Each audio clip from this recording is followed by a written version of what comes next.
The slap that changed everything. The champagne flutes were crystal baccarat. The roses were imported from Ecuador. My sister Vanessa's wedding dress cost more than most people's cars. And somehow, in the middle of all this excess, my mother thought it was the perfect moment to ask me to give up my home. "Darling, we need to talk about something important." Mom's voice had that syrupy quality she used when she wanted something. She cornered me near the bridal suite, her manicured hand gripping my wrist just a little too tight. My father stood behind her like a well-dressed sentinel, his expression already set in that disappointed frown I knew so well. "Can this wait?" "Vanessa's getting married in 2 hours," I said, trying to pull away gently. But I already knew the answer. Nothing could wait with them, especially when it involved money. "That's exactly why we need to discuss this now, Alexandra." My father's tone was clipped, businesslike. The same voice he used in boardrooms when he wanted to intimidate someone into compliance. "Your sister and Marcus need a proper place to start their marriage. That penthouse of yours would be perfect." I felt my blood go cold. My penthouse? The one I bought with my own money? "Don't be dramatic," Mom interjected, waving her hand dismissively. Her diamond bracelet, a gift from Dad on their 30th anniversary, caught the light. "You're single. You don't need all that space. Think about your sister. She's starting a family." The audacity of it struck me silent for a moment. The penthouse I'd worked 80-hour weeks for. The home I'd scrimped and saved to buy while Vanessa partied through college on their dime. The sanctuary I'd created for myself after years of being the invisible daughter. The one who was always expected to understand, to sacrifice, to accommodate. "No," I said simply. My mother's face transformed. It was like watching a beautiful mask crack down the middle. "What did you say?" "I said no. It's my home. I'm not giving it up." "Alexandra Marie Thompson, you will not embarrass this family," my father started, his voice rising. "Lower your voice," I hissed, glancing toward the door where bridesmaids were giggling in the hallway. "This is Vanessa's day. We're not doing this here." "Then you'll agree to think about it," Mom said, her eyes narrowing. "We'll discuss the details after the ceremony." "There's nothing to discuss. The answer is no." That's when I saw it. The shift in her eyes, the way her jaw tightened. I'd seen it before, but never directed at me with such pure venom. I was always the good daughter, the reliable one, the one who didn't cause problems. "You ungrateful little bitch," she whispered, and I watched her hand rise in slow motion. The slap echoed through the hallway like a gunshot. For a moment, everything stopped. The bridesmaids fell silent. Someone dropped a glass somewhere. I could hear my own heartbeat pounding in my ears. My cheek burned, but the pain in my chest burned hotter. "Margaret," my father said, but he didn't move to comfort me. He didn't apologize. He just looked uncomfortable, like I'd caused a scene by having the audacity to get slapped. The door to the bridal suite flew open. Vanessa stood there in her elaborate white gown, her face a mixture of shock and something else. Was that satisfaction? "What's going on out here? We can hear everything." "Nothing, sweetheart," Mom said, immediately switching back to her society lady voice, as if she hadn't just assaulted her daughter in a hotel hallway. "Just a little misunderstanding. Alexandra is being difficult about a family matter." All eyes turned to me. The bridesmaids, Vanessa's friends who'd never liked me anyway, Aunt Carol, who'd emerged from somewhere, her phone already in hand. Even Marcus, my sister's groom, was watching from inside the bridal suite, with an expression I couldn't quite read. They wanted me to apologize. I could feel the expectation hanging in the air like humidity before a storm. I was supposed to smooth this over, say I'd overreacted, promise to think about it, so everyone could go back to celebrating Vanessa's perfect day. Instead, I touched my burning cheek and smiled. "You know what? You're absolutely right, Mom. This is a family matter, and it's time we handled it properly. I pulled out my phone, ignoring my mother's sharp intake of breath. "What are you doing?" Vanessa demanded, taking a step forward. For the first time, I saw real fear in her eyes. "Making a phone call," I said calmly, scrolling through my contacts. One I should have made a long time ago. "Alexandra, put that phone away right now," my father ordered, his voice hard with warning. But I was done taking orders. Done being the family doormat. Done sacrificing my life, my happiness, my dignity for people who saw me as nothing more than a resource to be exploited. I found the number I was looking for and pressed dial. "Don't you dare," my mother started. "Hello? Yes, this is Alexandra Thompson. I need to speak with you about the Thompson Family Trust Fund. It's urgent." The color drained from my father's face. "And also," I continued, keeping my voice steady and clear, "I'd like to discuss the loan I provided for this wedding. I'm considering calling it in immediately." Vanessa's hand flew to her mouth. "You wouldn't." I looked at my sister, really looked at her. The golden child who'd gotten everything she ever wanted, who'd never heard the word no, who was marrying a man whose startup I'd secretly funded because Dad had refused, all while planning to take my home as her consolation prize. "Watch me," I said. "Alex, baby, let's just calm down and talk about this reasonably." My father tried, using his negotiation voice. But I was already walking away, phone pressed to my ear, my heels clicking against the marble floor with a rhythm that sounded like freedom. Behind me I could hear chaos erupting. Mom's voice rising in panic, Vanessa crying, Marcus demanding to know what loan I was talking about, bridesmaids whispering frantically. Let them panic. Let them scramble. Let them feel, for once, what it was like to have their world turned upside down by someone they'd underestimated. Because that slap, that single moment of violence and disrespect, had broken something in me. Or maybe it had finally fixed something that had been broken all along. The part of me that kept accepting their abuse, their manipulation, their endless demands. As I stepped into the elevator and the doors slid shut on the chaos behind me, I allowed myself one small, genuine smile. The wedding was in 2 hours, and I held all the cards they didn't even know were in play. This wasn't just about a penthouse anymore. This was about every birthday they forgot, every achievement they dismissed, every time they chose Vanessa over me without a second thought, every sacrifice I'd made that they'd taken for granted. They thought they knew me. They thought I was predictable, controllable, weak. They were about to learn how wrong they were, and by the time I was done, that slap would be the least painful thing my mother remembered about this day. The hotel bar was blessedly empty.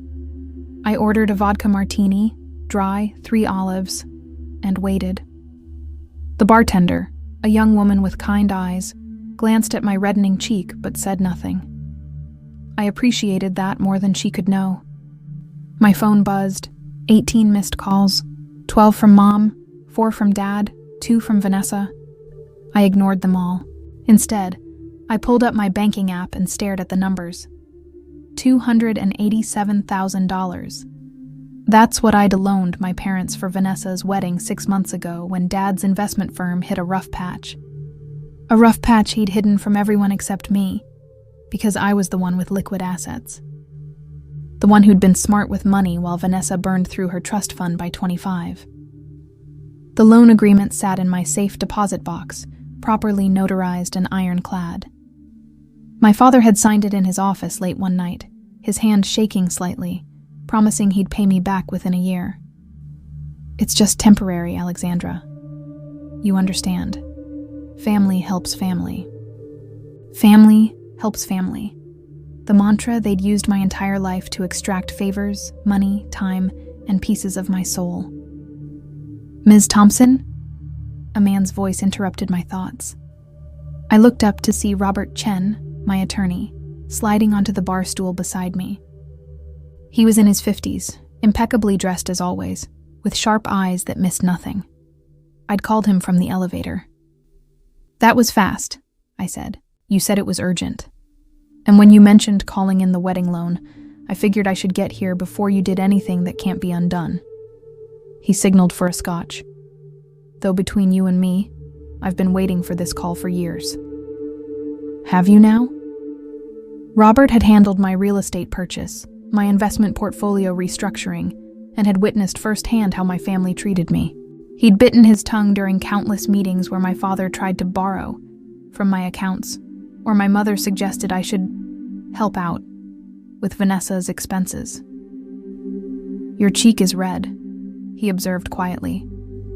My mother slapped me, in front of everyone, because I refused to give Vanessa my penthouse. Robert's expression hardened. Jesus Christ, Alex. So I'm done, Robert. Completely done. I want to know my options. All of them. He took a slow sip of his scotch, thinking. All right. Let's start with what you actually control. First, the wedding loan. You can legally demand immediate repayment. The contract specifies that any hostile action by the borrower voids the standard repayment timeline. I'd argue a physical assault qualifies.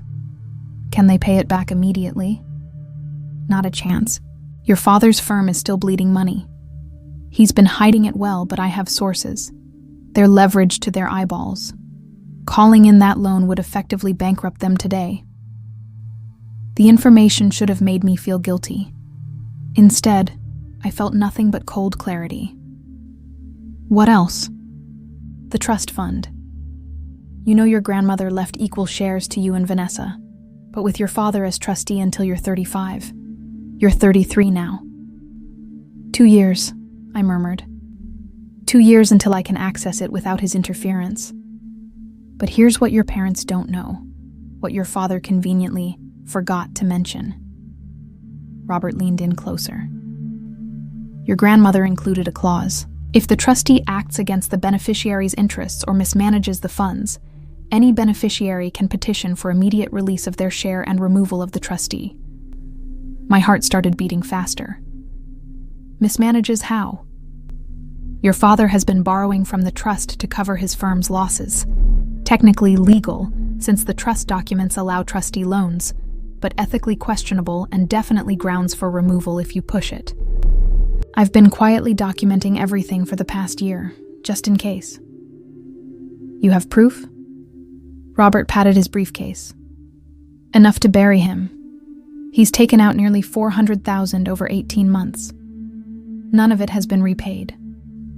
I did the mental math. My share of the trust was worth approximately $3 million. Vanessa's too. But if Dad had been raiding it to save his failing business. Does Vanessa know? Doubt it. Why would he tell her? She's his precious princess, who thinks money just magically appears. Robert's distaste was clear. The trust was supposed to be untouchable. Your grandmother would be rolling in her grave. I thought about grandmother Eleanor, who died 5 years ago. She'd been the only family member who saw me clearly, who valued my intelligence and independence. She'd been furious when I told her I was working 2 jobs to put myself through grad school, while Vanessa took 3-week vacations in Ibiza on her money. I want my share released immediately, I said, and I want him removed as trustee. That's scorched earth, Alex. Your father will lose face in the financial community. Your mother's social standing will crumble. Vanessa's wedding will go from society event to family scandal. I touched my cheek, still tender from the slap. Good. Robert studied me for a long moment, then nodded slowly. There's one more thing. Marcus Blackwell, your sister's groom. Do you know how he started his tech company? The question seemed random. Some angel investment, I thought. Your angel investment. $75,000 3 years ago. Your father arranged it, said it was a family friend helping out, but the money came from your portfolio. I have the transfer records. The room seemed to tilt. Marcus doesn't know it was me. He thinks it was your father. And your father has been taking credit for believing in him ever since. Marcus's company just got acquired last month for $42 million. I gripped my martini glass so hard I thought it might shatter. 42 million. Based on the investment agreement, which I also have because your father had me draw it up, you're entitled to 18% equity. That's roughly $7.5 million, Alex. $7.5 million. For an investment I didn't even know I'd made. An investment my father had stolen credit for, allowing Marcus to marry Vanessa thinking he owed the Thompson family patriarch his success. Does Marcus know about his payout timeline? I asked carefully. He gets his first distribution next week, $20 million after taxes and fees. He's probably planning some grand gesture for Vanessa. Maybe a honeymoon house or something equally extravagant. But that money, a significant portion of it, was legally mine. And Marcus had no idea. My phone buzzed again. This time it was a text from Vanessa. Please come back. Mom is hysterical. You're ruining my wedding. How can you be so selfish? I showed Robert the message. He snorted. Typical. I want everything, I said quietly. The loan called in, my trust share released, my investment returned from Marcus's company, and I want it all filed before that ceremony starts. Alex, that's in 90 minutes. Then we better hurry. I finished my martini and stood. Can you do it? Robert pulled out his laptop, a slow smile spreading across his face. I've had these documents ready for months. Just been waiting for you to say the word. I can file electronically with the court. Judge Morrison owes me a favor, and she's working today. The loan default notice can be delivered by courier within the hour. The Marcus situation will take a phone call to his attorney. Do it. Your family will never forgive you. I thought about that slap. About every Christmas where Vanessa got jewelry while I got books. Because you're so practical, dear. About every achievement I'd accomplished that was met with, "That's nice, honey," while Vanessa's mediocre report cards earned celebration dinners. About being asked to give up my home, like it was nothing. Robert, I stopped caring about their forgiveness the moment my mother's hand connected with my face. He opened his laptop and started typing. Then let's burn it all down. As he worked, I walked to the bar's window and looked out at the hotel's lavish garden where Vanessa's ceremony would take place.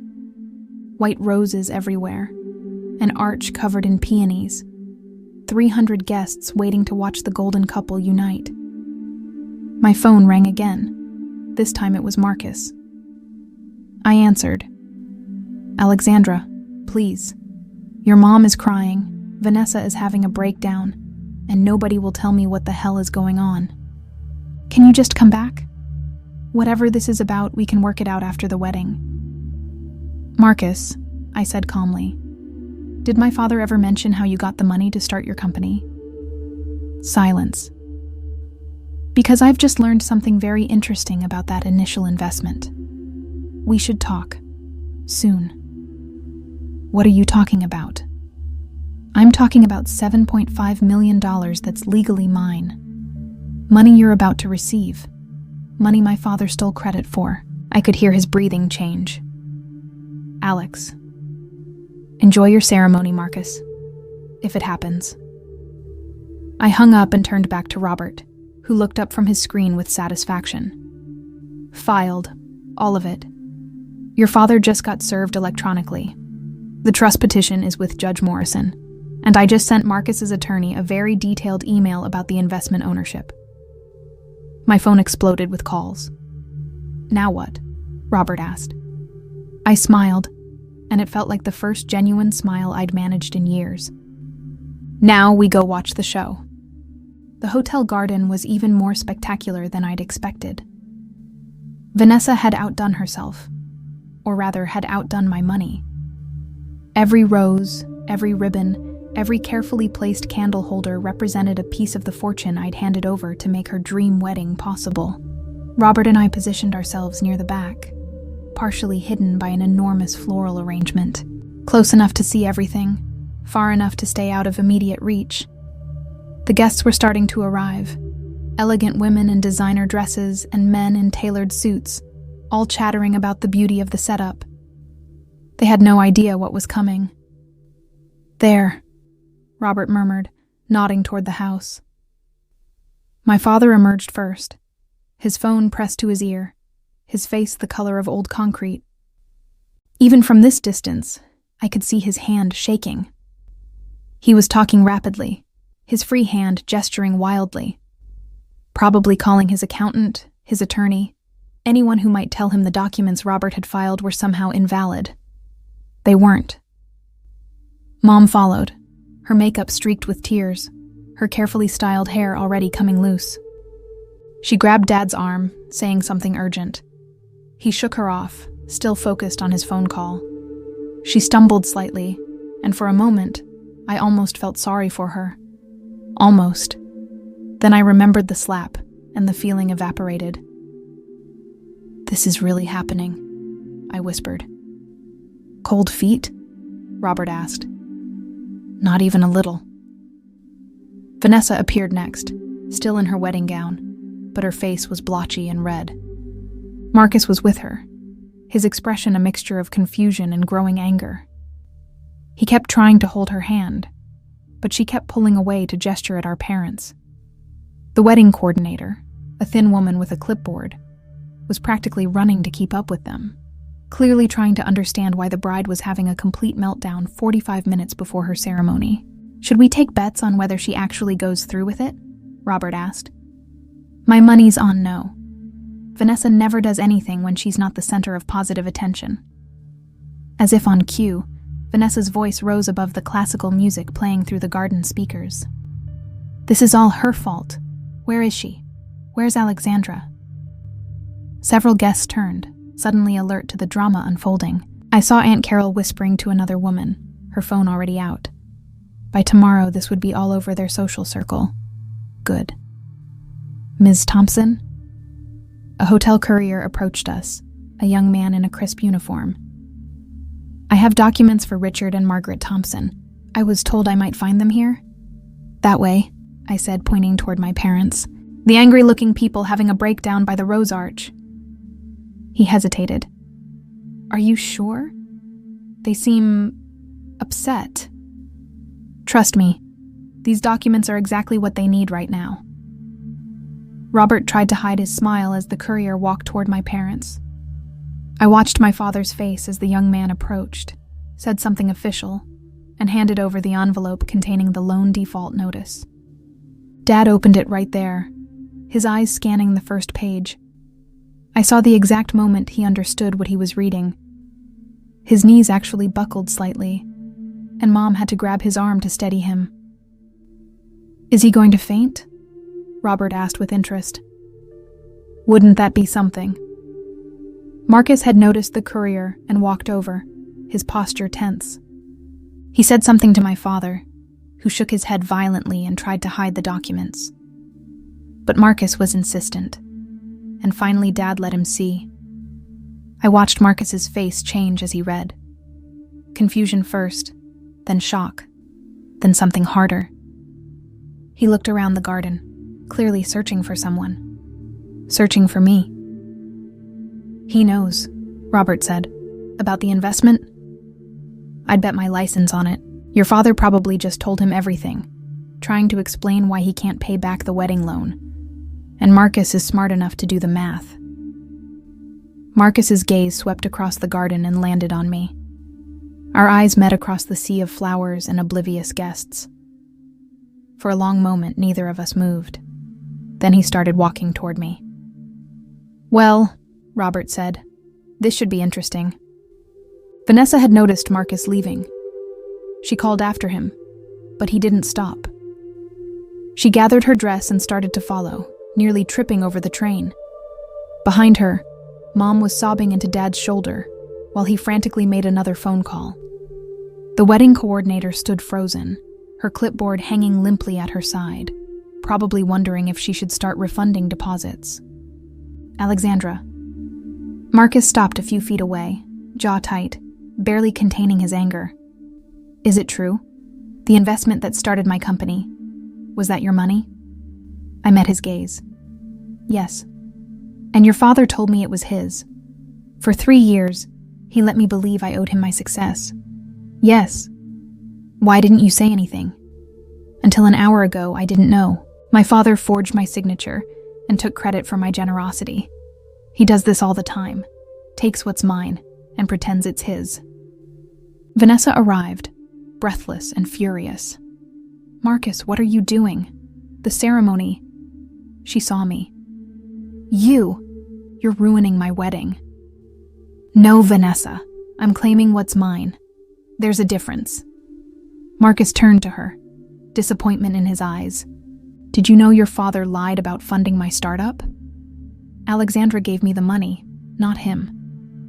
Vanessa blinked. No. Daddy believed in you when no one else did. Your father stole from Alexandra, took credit, and let me build a relationship with your family on lies, and now I find out I owe her $7.5 million. Vanessa paled. $7.5 million? That's almost half your payout. It's her money, legally and morally. But we need it. For the house. For our future. For what? Marcus asked quietly. For more of this. He gestured at the garden. Ice sculptures. Imported flowers. Money your sister paid for. Money your parents can't even pay back. Vanessa looked at me, fear in her eyes. Alex, please. Not on my wedding day. Funny, I said casually. When Mom slapped me, I thought, this will ruin Vanessa's day. That's what I do. I worry about you. But then I thought, why? Why do I keep sacrificing for people who never cared about me? That's not true. We love you. You love what I can do for you. There's a difference. My parents arrived, Dad red with anger. Alexandra Marie Thompson, stop this now. Tell the court it's a misunderstanding. Withdraw these claims. We'll deal with this as a family. No. The word hit him like a punch. Do you know what you're doing? What this will do to our reputation, my business, your sister's marriage? I know. For the first time, I'm putting myself first. Mom grabbed my arm. We can work this out. Talk reasonably. Not here, not now, not at your sister's wedding. I looked at her. Let go. Alexandra, let go. She stepped back, tears streaming, looking at me like a stranger. Maybe I was. The daughter they thought they knew had died somewhere between the slap and this moment. The wedding? Vanessa whispered. I really looked at her. Beautiful, spoiled, never told no. That depends, I said. On what? On whether your groom wants to marry into a family built on lies, theft, and abuse. Whether he wants to tie himself to people about to lose everything. Marcus evaluated. I need time to think. Marcus! Vanessa panicked. 300 guests. Ceremony in 30 minutes. Then we better decide fast. Aunt Carol appeared, thrilled by the drama. Margaret, should I tell people what's happening? Mom looked at her, then at us. Your sister is destroying the family over pride? A penthouse? Over respect, I said. Being treated like a person, not a piggy bank. 33 years of being invisible. Not fair, Dad said. We gave you everything. You gave me nothing I didn't earn, then stole what I earned, and called it love. The string quartet stopped. Guests were filming every moment of the Thompson family implosion. Robert stepped forward with his phone. Richard, attorney says Judge Morrison scheduled an emergency hearing tomorrow for the trust fund. Get your docs ready. Dad looked like he might have a heart attack. Tomorrow? Mom gasped. But we have the brunch. Reservations. The absurdity hung in the air. Mom, I said slowly, there isn't going to be an after-wedding brunch. There might not even be a wedding. Vanessa let out a strangled sob and turned to Marcus. Tell her she's wrong. Tell her we're still getting married. Marcus ran a hand through his hair, his carefully styled appearance finally showing cracks. Vanessa, I need you to understand something. I built my company on integrity, on honesty. Finding out that my relationship with your family is based on lies? It's not our lies, Vanessa interrupted desperately. It's Daddy's. I didn't know. I swear I didn't know. But you would have been fine with it if you had, I said. Just like you're fine asking me to give up my penthouse. Just like you've been fine your entire life taking and taking while contributing nothing. That's not true. I contribute. I'm the heart of this family. You're the black hole of this family. Everything gets pulled into your orbit and nothing escapes. Not money, not attention, not love. Nothing. A few guests gasped. Aunt Carol was definitely recording now. This would be on social media before the sunset. How dare you, Mom hissed. Vanessa has always been there for us. She's the one who brings us joy, who makes us laugh, who costs you nothing and gives you something pretty to show off, I finished. I know, Mom. I've always known. I'm the workhorse. She's the show pony. And you've made it very clear which one you value more. Dad stepped forward, trying one last time to assert authority. That is enough. Alexandra, you will apologize to your sister. You will withdraw these legal actions and we will salvage what's left of this day. That is final. I looked at him. This man who had stolen from me, lied for me, taken credit for my achievements while dismissing my pain, and laughed. Actually laughed. Or what, Dad? You'll disown me? Cut me off? I hate to break it to you, but I've been financially independent since I was 22. You have no power over me anymore. None of you do.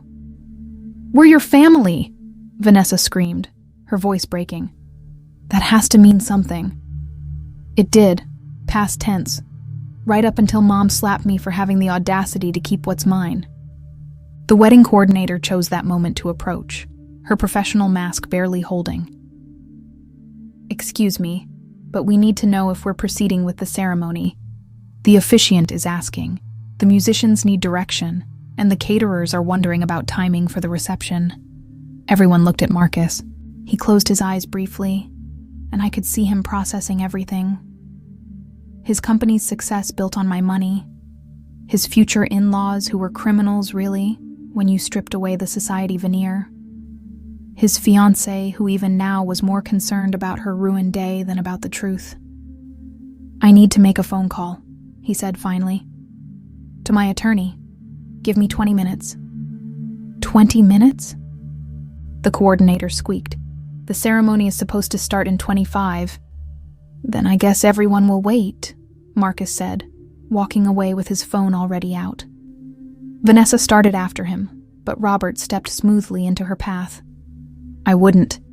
He needs space to think, and you probably don't want to hear what he's saying to his lawyer right now. Who even are you? She demanded. Robert Chen, your sister's attorney, the one who filed all those pesky documents that are ruining your special day. He smiled pleasantly. Nice to finally meet the famous Vanessa. She looked like she wanted to hit him, but settled for glaring at me instead. I will never forgive you for this. Never. I can live with that, I said. Girls, please. Mom tried one more time, her voice weak. Can't we find a way to fix this? As a family? What family? I asked. The one where you slapped me? The one where Dad stole from me? The one where my sister expected me to hand over my home like it was nothing? That family? Dad's phone rang. He looked at the screen and his face went even paler. It's the bank. Then you should probably answer that, Robert said cheerfully. I'm guessing they've seen the loan default notice and want to discuss your other obligations. Dad walked away, phone pressed to his ear, his shoulders hunched like a man heading to his execution. Aunt Carol finally lowered her phone. Margaret, I think I should probably take Grandmother Eleanor's emerald bracelet back, the one you borrowed for the wedding, just in case. Mom's hand flew to her wrist, where an antique bracelet glittered in the afternoon sun. Carol, you can't be serious. I'm very serious. That bracelet is a family heirloom, and frankly, I'm not sure your family is going to be able to hold on to much after all this. She held out her hand expectantly. The humiliation on Mom's face as she unclasped the bracelet and handed it over was almost painful to watch. Almost. More guests were approaching now, drawn by the drama like moths to a flame. I recognized several of my parents' country club friends, society matrons who had always looked down their noses at me while fawning over Vanessa. "Margaret, what on earth is happening?" Mrs. Whitmore asked, her eyes bright with malicious curiosity. "People are saying the wedding might be canceled." "Everything is fine," Mom said automatically, but her voice cracked on the last word. "It doesn't look fine, dear. And is it true that Richard has been having financial troubles? Because Thomas mentioned something about an investment deal that fell through, and I told him that couldn't possibly be right, not Richard Thompson. But now I'm wondering." "Excuse me," Mom said abruptly, turning and practically running toward the hotel. Mrs. Whitmore watched her go, then turned to me with sharp interest. "Alexandra, isn't it? I remember you. Always so serious. Not much like your sister." "No," I agreed. "Not much like her at all." "And this is all you're doing? The drama?" I could have lied, could have deflected, could have played the dutiful daughter one more time. "Yes," I said instead. "It is." "Well," Mrs. Whitmore's expression was unreadable. "I must say, I didn't think you had it in you. Your mother always said you were the boring one." She walked away, already pulling out her phone to spread the gossip. Vanessa was standing alone now, her perfect wedding dress dragging in the grass, mascara running down her cheeks. She looked smaller somehow, diminished. "Was it worth it?" she asked quietly. "Destroying everything?" "They destroyed it first," I said. "I'm just making sure everyone knows." "But we're sisters." "Are we? Name one time in the last 5 years you've asked me how I was doing. One time you remembered my birthday without Mom reminding you. One time you chose me over something you wanted." She opened her mouth, then closed it. We both knew she couldn't. "That's what I thought." Marcus returned, his face set in grim lines.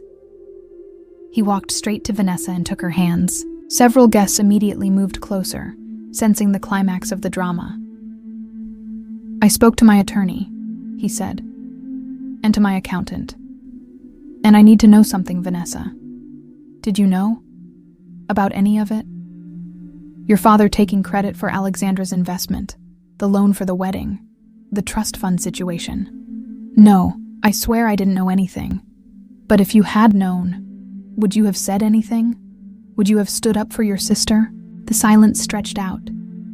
Vanessa's face went through several expressions: confusion, hurt, anger, before settling on something that looked almost like understanding. "I don't know," she whispered finally.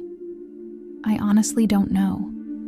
Marcus nodded slowly, like she'd just confirmed something he'd suspected. "I need you to understand that I'm not calling off the wedding because of Alexandra. I'm calling it off because of what I learned about myself in the last 20 minutes. "What are you talking about?" Vanessa's voice was barely audible. "I realized that for 3 years, I've been grateful to your father. I've deferred to him. I've included him in business decisions, invited him to meetings with investors, given him credit and access he didn't earn, all because I thought I owed him." Marcus's grip on her hands tightened. "But I owed Alexandra, and I treated her like she was invisible, just like you do, just like your whole family does. Marcus, please. I'm calling off the wedding because I don't want to become like your family. I don't want to become someone who uses people and calls it love, who takes and never gives back, who slaps someone and expects them to apologize for making you angry. You're breaking up with me? At our wedding? In front of everyone?" "I'm breaking up with me," Marcus said. "With the version of me that I've been for the past 3 years. I need to figure out who I actually am without your family's influence. And I can't do that while marrying into them." Vanessa pulled her hands away like he'd burned her. "You're a coward." "Maybe, but at least I'm an honest one. He turned to me. Alexandra, I owe you an apology and $7.5 million. My attorney will be in touch about the payment schedule. Thank you, I said quietly. He nodded and walked away, past the gasping guests, past the elaborate floral arrangements, past everything that was supposed to be his future. Vanessa stood frozen in her wedding dress, watching him go. Then slowly, she turned to me. I hope you're happy, she said. You've ruined everything. No, Vanessa. I've just stopped pretending that nothing was ruined already. She let out a sound that was half sob, half scream, gathered her dress, and ran toward the hotel. The wedding coordinator approached me cautiously. Should I tell everyone the wedding is canceled? I think they've figured it out, Robert said, gesturing at the crowd of guests who were buzzing with excitement, phones out, capturing every moment of the Thompson family's downfall. Aviso. I didn't sleep that night. How could I? I sat in my penthouse. My penthouse. The one I'd refused to give up. Watching the city lights and waiting to feel something other than numb. The videos had already gone viral. Not nationwide viral, but certainly within our social circle. Someone had live-streamed parts of the confrontation. By midnight, there were 3 different versions circulating, each with their own commentary. Thompson family meltdown at society wedding. Bride abandoned at altar after sister exposes family secrets. Wedding canceled. The revenge story. Everyone's talking about. My phone had 247 unread messages. I'd turned off notifications around 8 p.m., unable to handle the constant buzzing. Some were supportive. College friends I hadn't spoken to in years, telling me I was brave, that I'd done the right thing. But most were variations of the same theme. How could you do this? What kind of person ruins their own sister's wedding? You should be ashamed. I wasn't ashamed, but I wasn't exactly proud either. Around 3 a.m., there was a knock on my door. For a moment, I considered ignoring it, but something made me check the security camera. Marcus stood in the hallway, still wearing his dress shirt and pants from the wedding, though the tie was gone and he looked exhausted. I opened the door. I know it's late, he said, but I couldn't sleep, and I figured you probably couldn't either. You figured right. He held up a bottle of whiskey. Peace offering? Or maybe a, sorry, I've been a terrible person for 3 years offering? I stepped aside to let him in. We sat on my balcony, the whiskey between us, the city spread out below like scattered diamonds. For a long time, neither of us spoke. Vanessa is staying with your parents, Marcus said finally. She called me 17 times. I didn't answer. Probably wise. She left voicemails, crying, then angry, then crying again. The last one was just silent, like she didn't know what else to say. I poured us both another glass.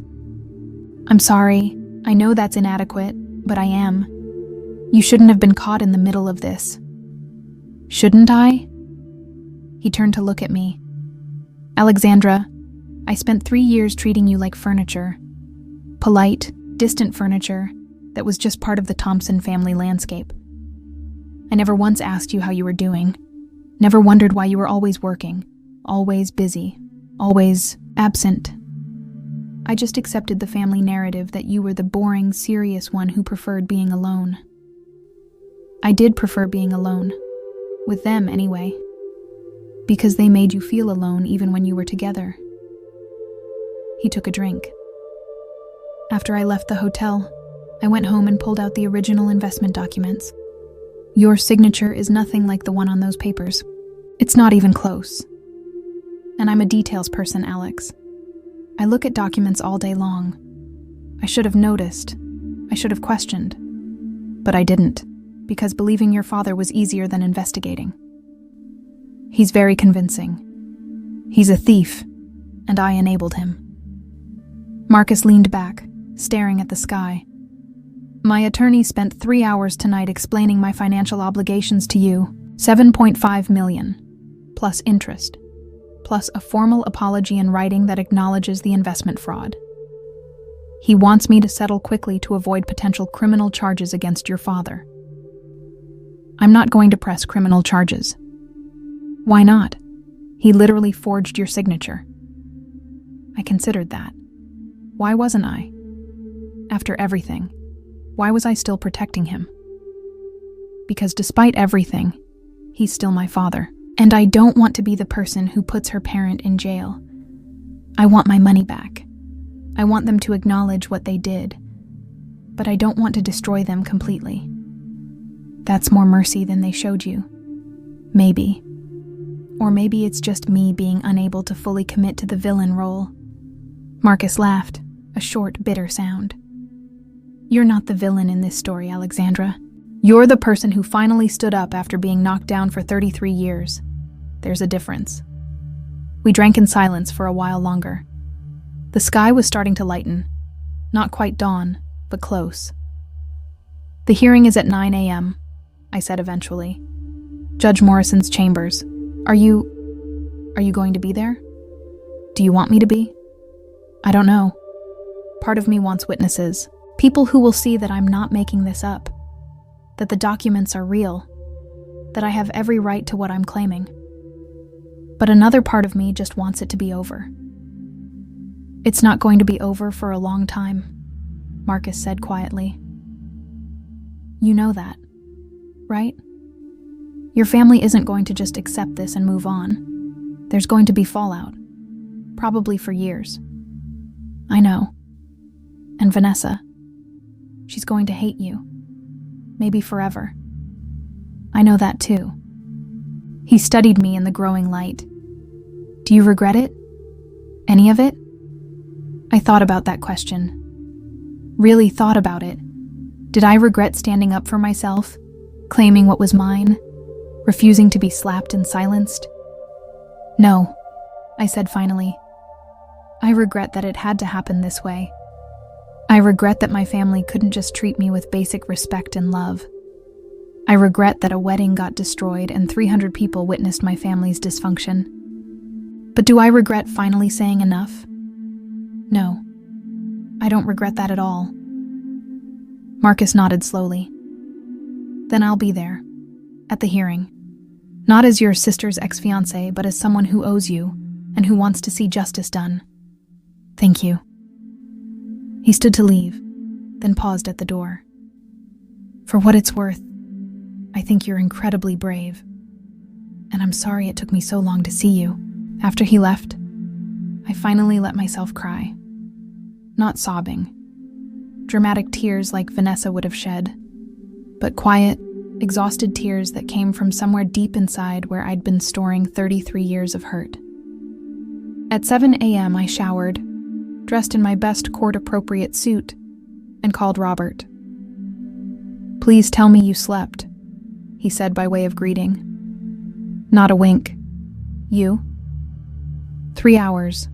I'm running on coffee and righteous indignation. The good news is Judge Morrison confirmed the hearing. The bad news is your father hired Daniel Frost. I whistled low. Frost was one of the most expensive attorneys in the state, known for his aggressive tactics and willingness to destroy opposing witnesses. How can Dad afford him? He can't. My guess is he's promising Frost a cut of the trust fund if he wins. Which he won't. But Frost doesn't know that yet. Should I be worried? About Frost? No. About your family showing up and making a scene? Absolutely. He wasn't wrong. When I arrived at the courthouse at 8:45, my parents were already there with Vanessa. Mom looked like she'd aged 10 years overnight. Dad was in full business mode, talking intensely with Daniel Frost, a silver-haired man in a suit that probably cost more than my car. Vanessa saw me first. She was wearing sunglasses despite being indoors, probably to hide swollen eyes.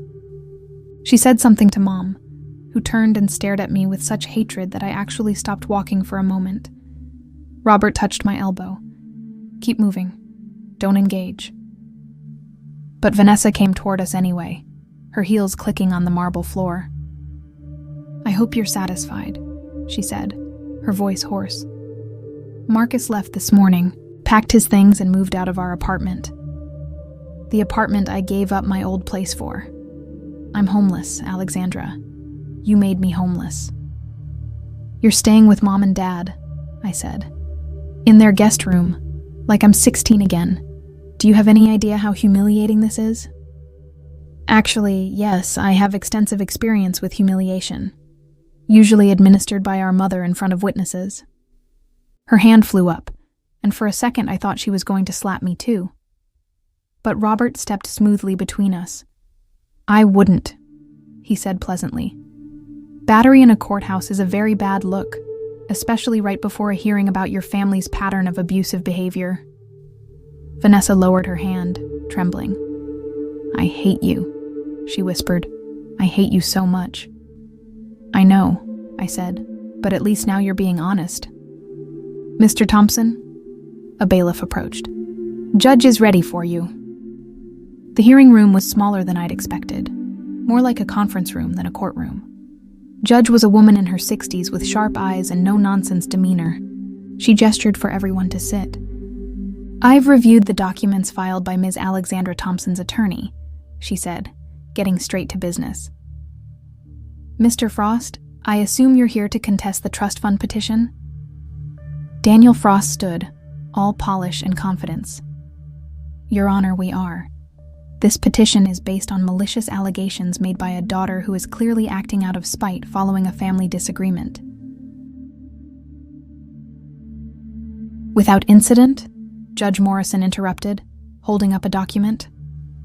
According to these records, Mr. Thompson has withdrawn over $400,000 from the trust fund without proper documentation or repayment plans.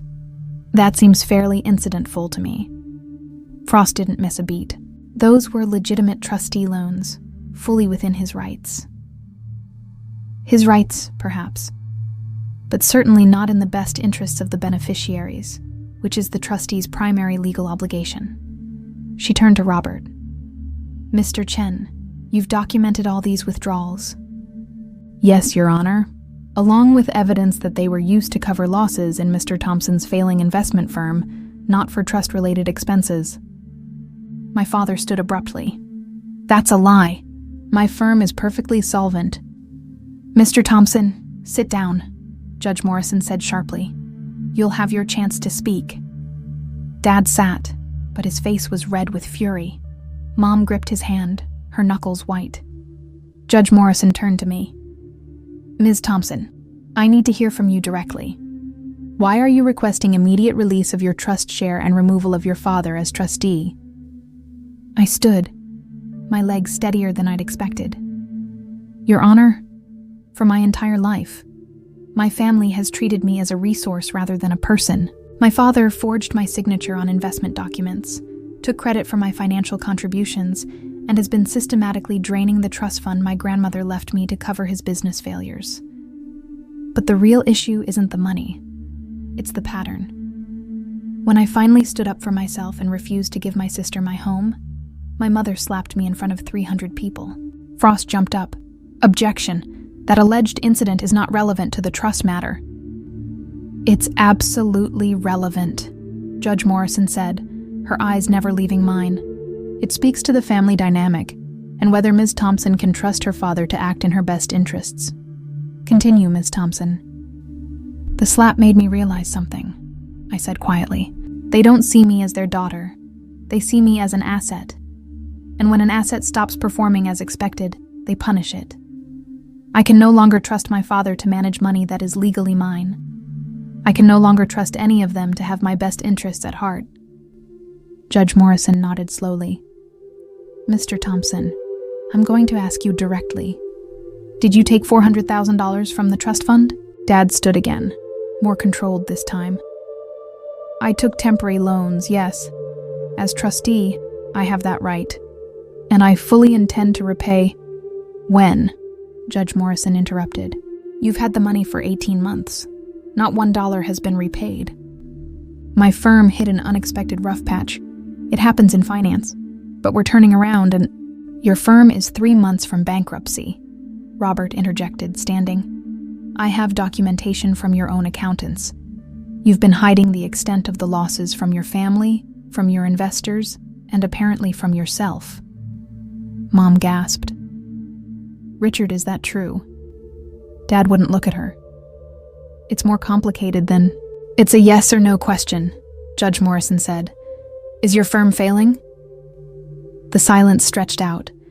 I watched my father age another 10 years in those few seconds. Finally, he nodded. Yes, he whispered. Vanessa stood up. Daddy, you told me everything was fine. You said the wedding expenses were nothing, that you had everything under control. I did have it under control. I just needed a little more time, a little more capital. Capital you stole from your daughter's inheritance, Judge Morrison said flatly. She looked at Frost. Counsel, do you really want to continue defending this?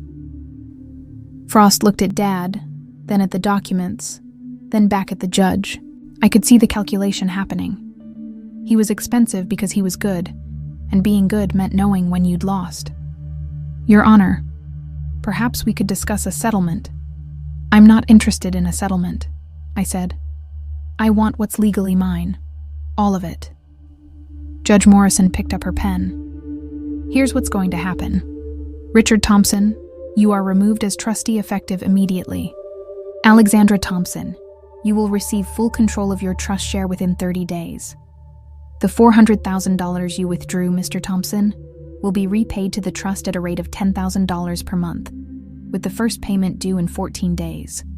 If you miss a single payment, I'll have your assets seized to cover it.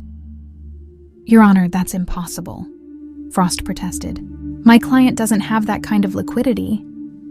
Then he should have thought of that before he stole from his daughter, Judge Morrison said coldly. She turned to me. Ms. Thompson, you filed documentation about a separate loan to your parents for wedding expenses. That's a civil matter, not under my jurisdiction, but I strongly suggest your parents prioritize repayment. The court takes a dim view of people who fail to honor their financial obligations, particularly to family members they've abused. Thank you, Your Honor. One more thing. Judge Morrison looked directly at my mother. Mrs. Thompson, I'm ordering you to attend anger management counseling. 10 sessions, to be completed within 90 days, with proof of attendance submitted to this court. Mom's mouth fell open. What? I'm not the one who... You struck your daughter, in public. That's assault, Mrs. Thompson. Be grateful she's not pressing criminal charges. Take the counseling or face contempt of court charges. We were dismissed. In the hallway outside, chaos erupted immediately. Dad was on his phone, probably calling his accountant. Mom was crying, Vanessa trying to comfort her. Frost had disappeared, probably already calculating how to drop Dad as a client without losing his retainer. Marcus was waiting by the elevator, and when he saw me, he smiled, a genuine, warm smile that I hadn't seen directed at me in years. Congratulations, he said. It doesn't feel like winning, I admitted. That's because you're a decent person. Decent people don't enjoy destroying their families, even when their families deserve it. Ms. Thompson, my father's voice rang out. He strode toward me, his face contorted with rage. You have destroyed this family, destroyed it. I hope you're happy with yourself. I didn't destroy anything, I said calmly. I just stopped letting you use me to hold together something that was already broken. You ungrateful. He raised his hand, and for a horrifying moment, I thought he might actually hit me. But Robert stepped between us, and at the same moment Marcus did too. Dad found himself facing two men, both taller than him, both clearly willing to intervene. I'd think very carefully about your next move, Robert said quietly. You're still in a courthouse, and I guarantee there are cameras in this hallway. Dad lowered his hand, but his eyes were full of venom. This isn't over. Yes, it is, I said. It's been over for a long time. I just finally accepted it. He turned and walked away, Mom following after him like a ghost. Vanessa lingered, staring at me. You really are going to take everything, aren't you? I'm taking what's mine. There's a difference. Is there? Because from where I'm standing, you're destroying our family over money. No, Vanessa. I'm saving myself from a family that only valued me for money. That's not the same thing at all. She shook her head slowly. I don't even know who you are anymore. You never did. That's kind of the point. She walked away, her shoulders hunched, looking smaller than I'd ever seen her. Marcus touched my arm gently. Are you okay? I don't know, I said honestly. Ask me in a year. Robert was grinning, though. That went even better than I expected. Judge Morrison doesn't mess around. Your father's going to be paying you back for the next 3 years, and he can't touch a penny of your trust fund. What about Vanessa's share? The judge appointed a neutral trustee to manage it until she turns 35. Your father can't touch it anymore. So Vanessa at least gets her money protected. You still care about her, Marcus observed. After everything. She's still my sister. I can't have her in my life anymore. There's a difference between caring about someone and letting them hurt you. We walked out of the courthouse together into bright sunshine. It felt symbolic somehow, like stepping out of darkness into light. Too symbolic, probably. Real life wasn't that neat. My phone buzzed. A text from an unknown number. This is Diane Whitmore. I was at the wedding yesterday. I run a venture capital firm, and I've been following your financial independence story. I'd love to buy you coffee and discuss some opportunities, if you're interested, of course. I showed it to Robert, who laughed. Well, that was fast. Apparently destroying your family at a society wedding is good for your career prospects. Is that what we're calling it now? Career networking through familial destruction? Hey, you take opportunities where you find them. Marcus cleared his throat. Speaking of opportunities, I'm having my attorney draw up the payment plan for what I owe you. $7.5 million is a lot to transfer at once, but I'm thinking quarterly installments over 2 years. Does that work? That's more than fair. And Alexandra? I know this is probably too soon, but when things settle down, would you maybe want to grab dinner? Not as business associates or as people caught up in family drama, just as 2 people getting to know each other. I looked at him, really looked at him, at the man who'd enabled my family's behavior for 3 years, but who'd also had the courage to walk away from a wedding rather than continue enabling it, who'd shown up at my door at 3 a.m. with whiskey and honesty, who'd stood beside me in that courtroom. Ask me in 6 months, I said, after the dust settles. He smiled. I can do 6 months. Robert drove me home. We didn't talk much during the drive, both of us processing everything that had happened. When we pulled up to my building, he turned to me. You know what's going to happen next, right? Your parents are going to try everything to get you back under their control. Guilt, manipulation, maybe even threats. They're going to tell everyone who'll listen that you're a terrible daughter. Let them.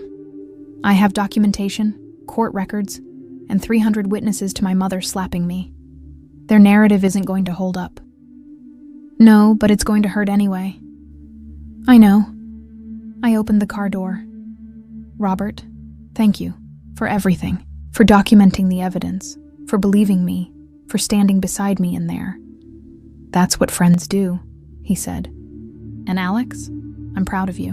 What you did took real courage. 3 weeks passed. 3 weeks of relative silence from my family, which was somehow more unnerving than if they'd been actively harassing me. I knew they were up to something. They always were. I'd met with Diane Whitmore twice.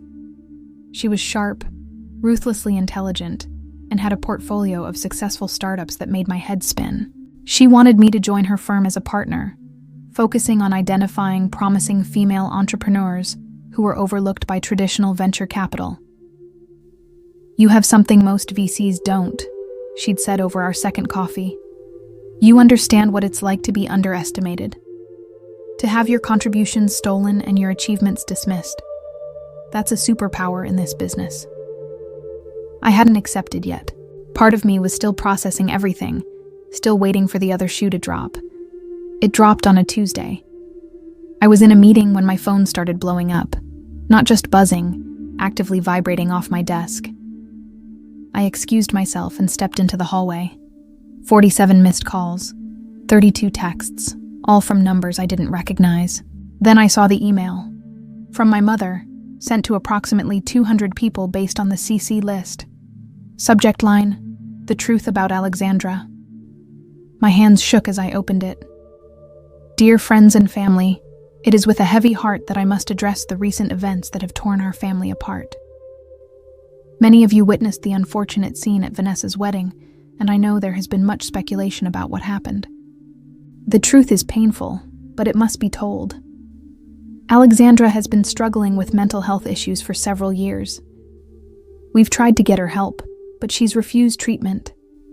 Her paranoid delusions about our family stealing from her and abusing her are symptoms of a deeper psychological problem that we've been dealing with privately. We never wanted to air this publicly, but after she filed false legal documents and manipulated a judge with her fabrications, we have no choice but to speak out. The money she claims we stole was freely given. The slap that supposedly started all this never happened, or if it did, it was after she became physically aggressive with me first. We are devastated that it's come to this. We love Alexandra, but we cannot enable her delusions any longer. If you've been contacted by her with wild accusations about our family, please know that she is not well. We are currently exploring options for getting her the mental health treatment she desperately needs. With love and sadness, Margaret Thompson. I read it 3 times, each time feeling like I'd been punched in the gut. She was calling me crazy, publicly, to everyone we knew. My phone rang. Robert. Tell me you didn't see the email, I said. I saw it. And before you panic, I want you to know this is actually good news. How is this possibly good news? Because your mother just committed libel. Provable, documented, legally actionable libel. And she sent it to 200 witnesses. I leaned against the wall, trying to breathe. She's telling everyone I'm insane, Robert. She's telling everyone provable lies. We have court documents. We have Judge Morrison's ruling. We have the video from the wedding showing her slapping you. She just handed us a gift-wrapped lawsuit.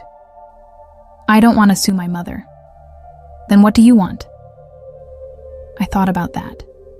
What did I want? For them to admit what they'd done. For them to apologize. For them to magically become the parents I'd always deserved. I want her to retract it, I said finally. Publicly. I want her to send another email to all those people admitting she lied. I can make that happen. Give me 2 hours. He hung up, and I stood there in the hallway, watching people walk past me going about their normal days while my life imploded again. My phone buzzed. A text from Marcus. Saw the email. Don't believe a word. Half of those people already know your mom is full of shit. Coffee? Another text, this time from Diane Whitmore. Your mother just made it very clear why you needed to separate from your family. My offer still stands, and if anything, I'm more interested now. A third text from a number I didn't recognize. This is Aunt Carol. Your mother is lying. I was there. I saw what happened. I'm sending my own email to the family list. Stay strong. Then Vanessa called. I almost didn't answer, but curiosity got the better of me. Did you see Mom's email? She asked without preamble. Hard to miss. It's not true, what she wrote. I told her not to send it. I was so surprised I actually stumbled. You did? Of course I did. Alex, I'm angry at you. I'm furious, actually. But I'm not going to let Mom tell 200 people you're mentally ill. That's... She paused, struggling for words. That's too far. Even for her. So you're admitting she slapped me? Silence. Then quietly, I saw it happen. Of course she slapped you. And you said nothing. At the wedding, after it happened, you said nothing.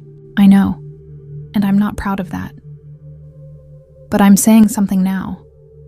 I already called her and told her she needs to send a retraction. She said I was betraying the family. What did you say? I told her she betrayed the family when she lied in that email. Then I hung up on her. Vanessa laughed, but it sounded bitter. First time I've ever hung up on Mom. It felt weird. Welcome to my world. Alex, I know I don't deserve to ask this, but are you okay? Really okay? The question caught me off guard. When was the last time Vanessa had asked if I was okay? Had she ever? I'm surviving, I said honestly. Some days are harder than others. Marcus came by yesterday to get the last of his stuff from the apartment.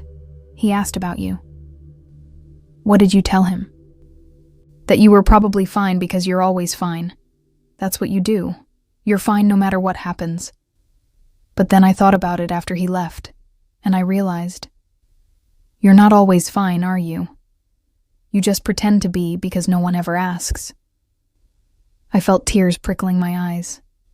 No, I'm not always fine. I'm sorry, Vanessa said, her voice breaking. I'm sorry I never asked. I'm sorry I never noticed. I'm sorry I was so wrapped up in my own life that I never saw how much pain you were in. Vanessa, let me finish. Please. I'm not saying any of this to get you to forgive me or to make you drop the legal stuff or whatever. I'm saying it because it's true, and because I should have said it years ago. You're my sister, and I treated you like a prop. Like someone who existed to make my life easier. And that was wrong. I didn't know what to say. I'd imagined this conversation 1,000 times, but never thought it would actually happen. I don't know if we can fix this, Vanessa continued. Us, I mean. Our relationship. But I want to try. Not now. I know you need space, and honestly I need to figure some shit out about myself. But maybe... eventually? Maybe, I said. Eventually. Okay, that's more than I deserve. Thank you. She hung up before I could respond. I stood in that hallway for a long time, trying to process what had just happened.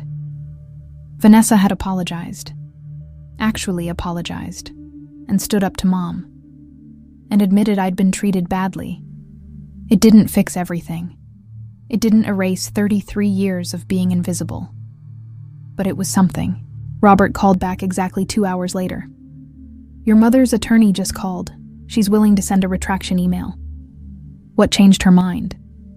I told her attorney about the libel lawsuit I was preparing, with damages calculated based on harm to your professional reputation. Then I mentioned that Judge Morrison would be very interested to know about this email, given that your mother is currently under court order to attend anger management counseling.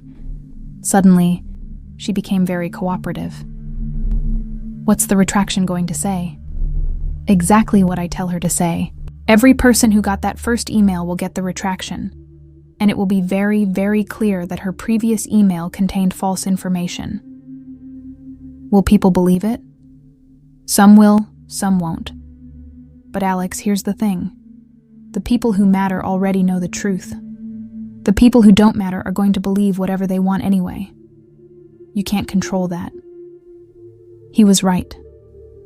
I knew he was right, but it still hurt. There's something else, Robert said. Your father missed his first payment.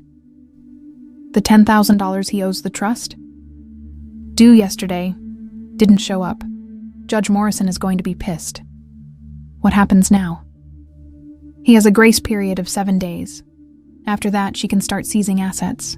His car, his house, anything with his name on it. I thought about my childhood home, the house where I'd grown up feeling invisible. The idea of it being seized by the court should have felt like victory. Instead, it just felt sad. Give him the 7 days, I said. But after that, let the judge do what she needs to do.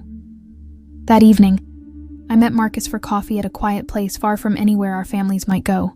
He was already there when I arrived, and he stood when he saw me, his expression warm and concerned. Rough day? He asked. Rough few weeks, Rough life, honestly. I sat down across from him. Did Vanessa tell you she called me? No. What did she say? I filled him in on the conversation, on her apology, on her standing up to our mother. Marcus listened quietly, his hands wrapped around his coffee cup. That's good, he said when I finished, that she's taking some responsibility. Is it too late for you two? He was quiet for a long moment, staring into his coffee like it might have answers. Honestly? Yes. Not because of what happened at the wedding. That was just the catalyst. It's because I realized we were never really partners. She was the star, and I was the supporting actor who paid the bills and made her look good. I don't want that kind of relationship. What kind do you want? The kind where both people see each other. Really see each other. Where nobody's invisible. He looked up at me. The kind where if someone gets slapped, the other person doesn't stand there silently. They step in. Like you did in the courthouse. Like I should have done at the wedding. You didn't know me then. Not really. That's not an excuse. I should have known you. I spent 3 years in your family's orbit and never once bothered to get past the surface. That's on me. He reached across the table, not quite touching my hand, but close. I'd like to fix that, if you'll let me. I told you to ask me in 6 months. I know. I'm not asking yet. I'm just putting in the groundwork, getting to know you properly this time. As friends first, if that's all you want. But as friends who actually see each other. I smiled despite everything. I'd like that. We talked for 2 hours, and for the first time, it wasn't about my family or his company or any of the drama. It was about books and movies and the places we wanted to travel, about childhood dreams and adult disappointments, about who we actually were underneath all the roles we'd been playing. When we finally left, he walked me to my car. The sun was setting, painting the sky in shades of orange and pink. 6 months, he said. I'm counting down. Don't count too fast. I'm still figuring out who I am without my family defining me. Take all the time you need. I'll be here. My father didn't make the payment. 7 days came and went, and the trust fund account remained $10,000 short. Robert called me on day 8 with the news. Judge signed the asset seizure order this morning. Marshals will be serving it this afternoon. What are they taking?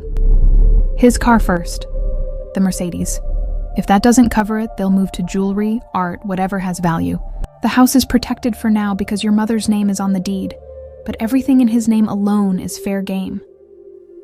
I felt sick. Robert, maybe we should... Don't, he interrupted gently.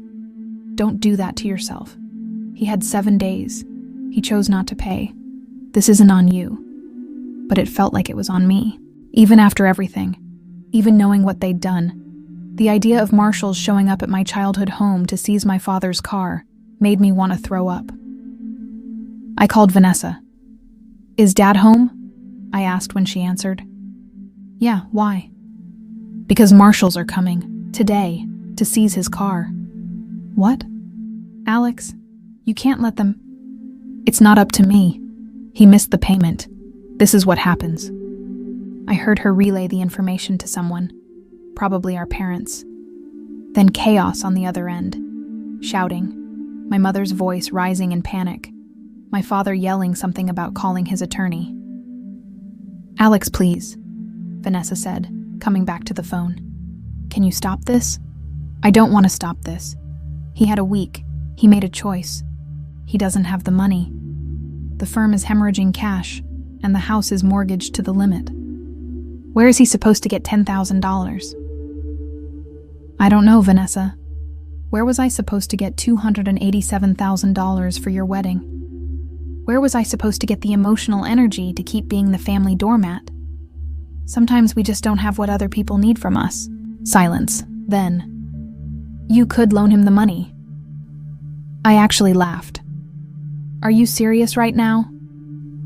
I know how it sounds, but No, absolutely not. I'm not giving him another penny. Ever. Then they're going to take everything. The car is just the start. Robert told you that, right? They'll take the art, Mom's jewelry, everything they can liquidate. Is that what you want? To see our parents lose everything? What I want is for them to face consequences for their actions. What I want is for them to understand that they can't steal from me and abuse me and then expect me to save them. What I want is for you to stop asking me to set myself on fire to keep them warm. That's not fair. None of this is fair, Vanessa. That's the point. I hung up before she could respond. 2 hours later, I got a text from an unknown number with a photo attached. It was my father's Mercedes being loaded onto a tow truck. The text read, "Hope you're happy. You destroyed your own father." I blocked the number. Then I called Diane Whitmore. "I'd like to accept your offer. When can I start?" 3 months later, I was sitting in my new office at Whitmore Ventures when Vanessa called. We'd been texting occasionally, nothing deep, just checking in. But this was the first actual call since the Marshall incident. "I'm moving out," she said without preamble. "Of Mom and Dad's place. I found a small apartment in the city. It's tiny, but it's mine." "That's good, Vanessa. Really good. I also got a job. Admin assistant at a marketing firm. It's entry level and the pay is shit, but it's a start." I felt a surge of pride that surprised me. "When do you start?" "Monday. I'm terrified." She laughed nervously. "I've never actually had a real job before. What if I'm terrible at it?" "Then you'll learn. That's how jobs work." "Alex, I know things are still complicated between us, but would you maybe want to get coffee sometime? Just the two of us. No family drama, no legal stuff, just sisters." I thought about it. Really thought about it. Part of me was still angry, still hurt. But another part, a bigger part, recognized that Vanessa was trying. Actually trying, not just performing contrition to get something from me. "Coffee sounds good. But Vanessa, I need you to understand something. We can rebuild a relationship, but it's going to be different. I am not going to be the person who fixes your problems or loans you money, or puts your needs before mine. If that's not the kind of sister you can handle, we should probably just stay distant." I understand. I don't like it. But I understand. And honestly, I think I need to learn how to fix my own problems anyway. Marcus told me once that I'd never grow up if people kept catching me before I fell. I think he was right. How is he doing? I don't know. We haven't talked since he picked up his stuff. But I saw on LinkedIn that his company is opening a new office in Seattle. He's probably doing great. She paused. Are you two... I saw you had coffee a few times. We're friends, I said carefully. Good friends. Maybe more eventually, but we're taking it slow. Good. That's good. He's a better person than I gave him credit for. And so are you. We set up coffee for the following week. After we hung up, I sat at my desk feeling lighter somehow. Not healed. Healing would take years, but lighter. My phone buzzed with a text from Marcus. "Dinner tonight? There's a new Italian place I want to try, and I could use your opinion on a business pitch I'm working on." Me. Is this you asking me on a date or asking for free consulting? Marcus. Can it be both? Me. 6 months aren't up yet. Marcus. Actually, they are, as of yesterday. But if you need more time, I can wait. I looked at the calendar. He was right. 6 months had passed since that day in the courthouse. 6 months of rebuilding myself, of learning who I was without my family's expectations crushing me. 6 months of friendship with someone who actually saw me. Me. Italian sounds perfect. Pick me up at 7? Marcus. It's a date. And just like that, something new began. The slap that changed everything. The Italian place was small and intimate. with candles on every table and the smell of fresh basil filling the air. Marcus pulled out my chair, an old-fashioned gesture that would have annoyed me from anyone else, but from him felt natural. "So," he said once we'd ordered, "how does it feel? 6 months of freedom." "Strange," I admitted. Some days I wake up and forget for a moment that I don't have to check my phone for guilt trip texts from my mother. Other days I feel like I'm still waiting for the other shoe to drop. "Has your father made any other payments?" "2. He missed the third one, so they see some artwork. A Chagall print my grandmother bought in the 60s. It sold at auction for enough to cover 3 months' worth of payments." I took a sip of wine. My mother sent me an email about it. Just one line. "I hope that painting was worth your grandmother's memory." Ouch. Yeah, but you know what? My grandmother would have been proud of me. She always said the problem with our family was that nobody ever stood up to my father. She tried, but she was from a generation where wives didn't push too hard. Did you respond to the email? No. Robert advised me not to engage, and he was right. Every time I respond to her manipulation, I'm giving her power. I smiled slightly. Though I did have her email address added to my spam filter. That felt good. Marcus laughed, and the sound was warm and genuine. "I've been doing some reflecting myself, about why I was so quick to believe your father about the investment, about why I never questioned the family dynamics. And what did you conclude? That I was lazy. It was easier to accept the narrative I was given than to look deeper. Easier to see you as the quiet, boring sister than to wonder why you were always absent from family gatherings. Easier to focus on Vanessa's sparkle than to notice your substance."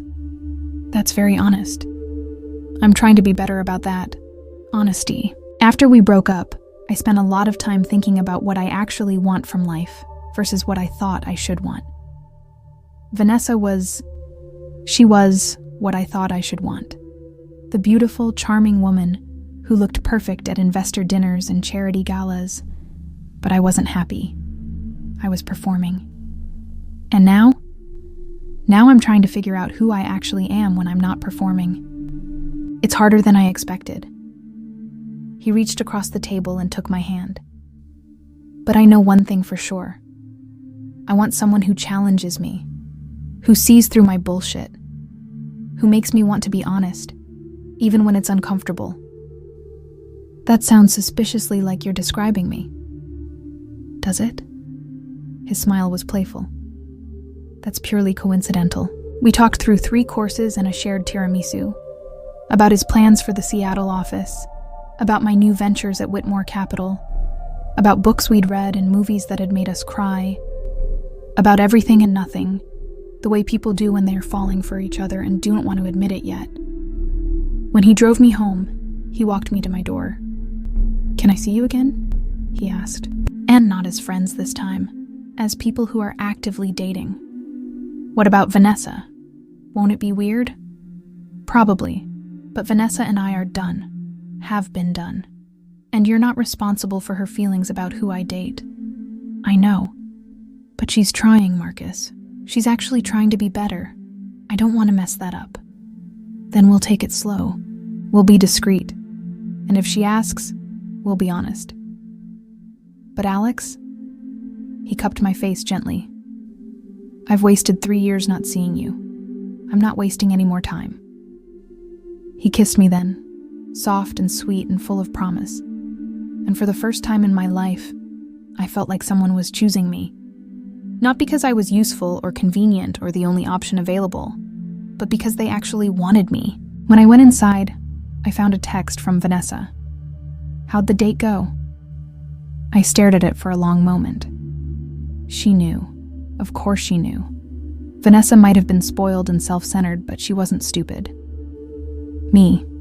It went well. Are you okay with that?" "Vanessa. Not entirely, but I'm working on it. He's a good person and so are you.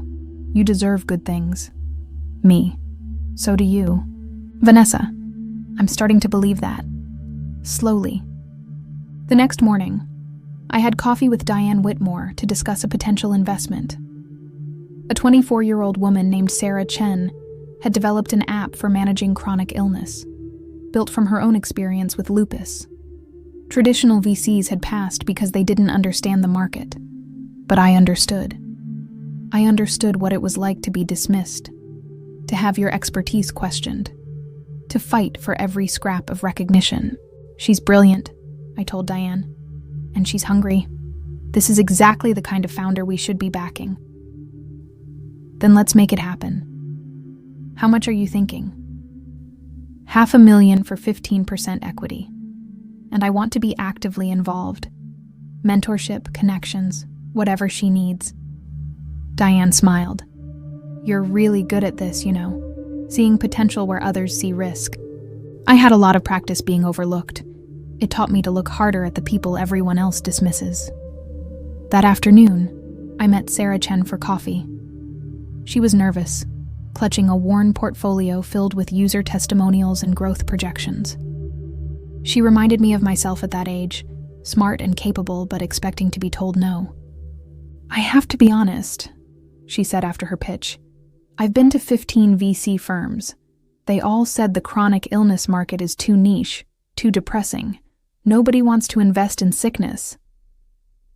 They're wrong, I said simply. 30% of Americans live with chronic illness. That's not niche, that's massive. And you're not selling sickness. You're selling quality of life. That's everything. Her eyes filled with tears. You get it. You actually get it. I get what it's like to be underestimated. To have people who should support you dismiss your potential, to fight for every opportunity. I slid the term sheet across the table. She stared at the document like it might disappear. This is real? Very real. Welcome to the Whitmore Ventures family, Sarah. When I got home that evening, there was an envelope taped to my door. No postage, hand-delivered. Inside was a check for $10,000 and a note in my father's handwriting. Alexandra, this is the payment I missed. I had to borrow it from my brother to make it happen, which was humiliating. I hope you're satisfied. You've destroyed our family's reputation. Your mother can barely show her face at the club. Vanessa is working some menial job like a common laborer, and I'm borrowing money from family members to meet court-ordered payments to my own daughter. I want you to know that I will never forgive you for this. Never. You chose money over family, and that's something I can't comprehend. Your father. I read it twice, then texted Robert. Got Dad's payment. Also got a guilt trip note. Filing it away in case we need evidence of continued manipulation? Robert, absolutely. Also, working like a common laborer? Your dad is a piece of work. Me. Yeah, but he's paying. That's what matters. I deposited the check the next morning. The money went into the trust account, building back what he'd stolen. It would take years to fully restore what he'd taken, but every payment was progress. That weekend, I had coffee with Vanessa at a small cafe near her new apartment. She looked different, less polished maybe, but more real. Her hair was in a simple ponytail. Her clothes were from Target instead of Neiman Marcus, and she wasn't wearing the elaborate makeup she'd always hidden behind. I hate my job, she announced as soon as we sat down. It's boring, and my boss is condescending, and I spent 20 minutes yesterday trying to figure out how to use the copy machine. That sounds awful. It is awful, but it's also mine. Like, I'm earning this money. I'm learning these skills. Nobody handed them to me or did them for me. And there's something satisfying about that. That's growth, Vanessa. Growth sucks, she said, but she was smiling. Also, Mom called me 8 times yesterday trying to get me to convince you to drop the payment plan. I didn't answer. Good for you. She left voicemails saying I was betraying the family, that we needed to stick together, that you were tearing us apart. Vanessa stirred her coffee absently. For the first time, I realized we were never really together, not in any healthy way. We were just enabling Dad's ego and Mom's delusions and my entitlement. That's very insightful. My therapist is earning her money. She looked up at me. I'm seeing someone. A therapist. Twice a week. Turns out when your wedding implodes and your fiancé leaves and you have to get your first job at 29, you need professional help processing it. That's really good, Vanessa. I'm proud of you. Are you and Marcus serious? Like, actually serious? The question hung between us. I could have lied, softened it, protected her feelings, but I'd promised myself I was done performing for my family's comfort. Yes, I said simply. We are. She nodded slowly, processing. It's weird, but it's also, I don't know. It makes sense. You two actually talk to each other. Like, really talk. We never did that. We just looked good together. You'll find someone who really talks to you when you're ready. Maybe. Right now, I'm focused on figuring out who I am when I'm not someone's daughter or fiancé or trophy girlfriend. Turns out that's a whole journey. She smiled, and it was genuine. But I'm glad you're happy, Al, even if it's weird. Really. Even if it's with my ex. Even if it's weird. You deserve to be happy. So do you. So do you, Aviso. The courtroom was smaller this time. No audience, no drama. Just Judge Morrison, the attorneys, and our family. The final hearing on the trust fund repayment schedule. My father had made every payment for the past 12 months. Some late, some requiring extensions, but he'd made them. The trust account was nearly restored to what it should have been. Mr. Thompson, Judge Morrison said, reviewing the final documents. You have 1 year remaining on your repayment plan. Given your consistent payments over the past 12 months, I'm willing to close active oversight if both parties agree. Ms. Thompson? I looked at my father. He'd aged significantly in the past year. His hair was more gray than brown now, his shoulders permanently hunched. He wouldn't meet my eyes.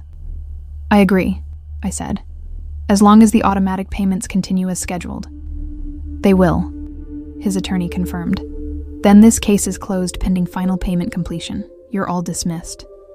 Outside the courthouse, my mother was waiting. She'd attended the previous hearings but had stopped coming 6 months ago when it became clear I wasn't going to cave to her emotional manipulation. Alexandra, she said, stepping in front of me. Can we talk? Please? I looked at Robert, who nodded slightly. I'll be right here, he said. Mom and I walked to a bench away from the courthouse entrance. She looked smaller somehow, less formidable than she'd been at Vanessa's wedding. Or maybe I was just bigger now. I owe you an apology, she said quietly. A real one. Not the court-ordered retraction email, but an actual, genuine apology from your mother. I waited. I'd learned that silence was powerful. I slapped you, she continued, her voice cracking. In front of everyone, on your sister's wedding day, I hit you. And then I tried to gaslight you about it, tried to make everyone think you were crazy. I sent that horrible email. I said terrible things. She wiped at her eyes. There's no excuse for it. None. And I'm sorry. Deeply, truly sorry. What changed? I asked. Why now? Therapy. Court-ordered at first. But then I kept going even after I'd completed the required sessions. My therapist helped me see. She helped me see patterns. How I'd been treating you your whole life. How I'd put Vanessa on a pedestal and you in her shadow. How I'd been so focused on your father's needs and Vanessa's wants that I never stopped to ask what you needed. I needed a mother who saw me, I said simply. That's all I ever needed. I know. And I failed you. For 33 years, I failed you. She reached for my hand, then stopped, uncertain if she had that right anymore. I'm not asking for forgiveness. I know I don't deserve it. I just wanted you to know that I see it now. I see what I did. And I'm trying to be better. I looked at this woman who'd given birth to me, who'd raised me, who'd also wounded me deeper than anyone else could have. She looked genuinely remorseful. But I'd learned the hard way that remorse wasn't the same as change. Thank you for the apology, I said carefully. I appreciate it, but I need you to understand that we're not going back to how things were.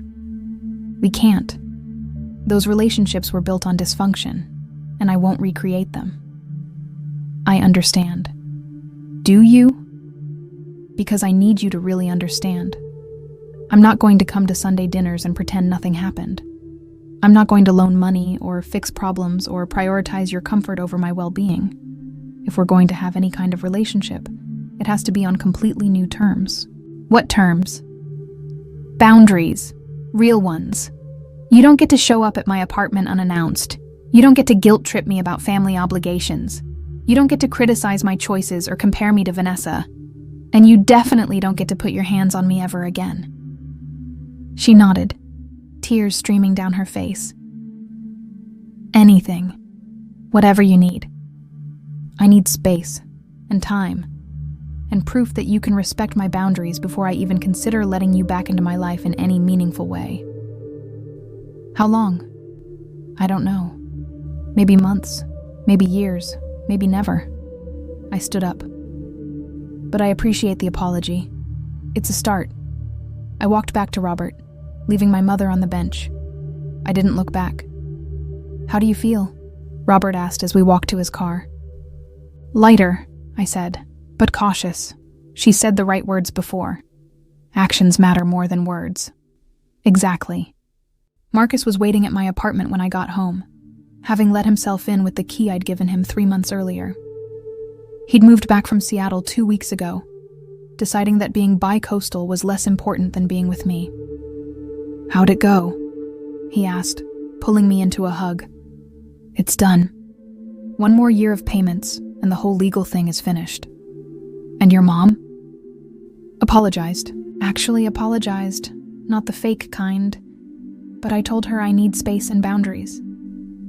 Good. He kissed the top of my head. You hungry? I made dinner. Well, I ordered dinner and put it on nice plates. Same thing. I laughed, feeling the tension from the courthouse finally releasing. That sounds perfect. Over dinner, he told me about the Seattle office's progress. About the new hire he'd made who reminded him of me. Hungry, brilliant, overlooked by everyone else. About the pitch meeting next week with investors who actually understood his vision. Come with me, he said suddenly. To the pitch meeting. I want you there. Why? Because you see things I miss. Because you make me better. Because I like having you beside me when I do important things. He reached across the table and took my hand. And because I'm thinking long-term here, Alex. Not just about this pitch, but about everything. Long-term like I'm falling in love with you. Like I want to build a life with you. Like when I picture my future, you're in every part of it. He squeezed my hand. Too fast? Maybe, I admitted. But also exactly right. That weekend, Vanessa came over for dinner. She brought her boyfriend, a graphic designer named Tom, who was kind and funny and treated her like an actual person instead of an ornament. She'd been dating him for 4 months and seemed genuinely happy. Tom, this is my sister Alexandra, she said, and there was pride in her voice. The venture capitalist I told you about. The one who funded Sarah Chen's app? Tom asked. I use that app. My sister has fibromyalgia and it's been life-changing for her. Really? I felt a warm glow. That's what it's all about, making actual impact. Over dinner, Vanessa told us about her promotion. She was now office manager, with actual responsibilities and a decent salary. She'd enrolled in online business classes. She'd started a savings account. Who are you, and what have you done with my sister? I teased. Right? It's weird, but good weird. She looked at Marcus and me, sitting close together, his hand resting casually on my back. You guys are really happy together. We are, I said. Good. You both deserve it. She turned to Tom. I used to be engaged to Marcus, before I was a complete disaster of a human. You weren't a disaster, I said gently. You were just Lost. I was a disaster, she corrected. But I'm less of one now. Growing up at 29 is embarrassing but necessary. Better late than never, Marcus said. After they left, Marcus and I sat on my balcony, looking out at the city lights. A year ago, I'd sat here alone, processing the destruction of my family's facade.